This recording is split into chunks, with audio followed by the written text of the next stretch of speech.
Moving without help from friends can sound expensive, but it does not have to be. With a few smart choices, you can keep costs under control and still have a smooth move. Start by planning early. Booking movers or a truck at the last minute usually costs more. Compare options ahead of time and look for flexible dates, since moving on weekdays or during the middle of the month is often cheaper. Next, cut costs by packing yourself.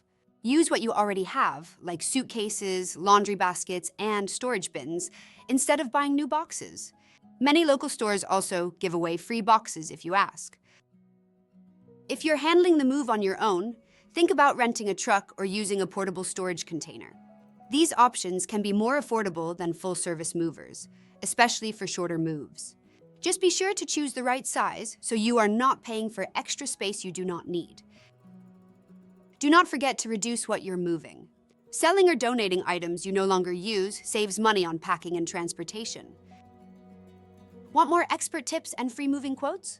Visit movers.com, and also you can email us at contactus@movers.com or call us at 8663-431-243 to connect with trusted movers and make your next move smarter, easier, and more affordable.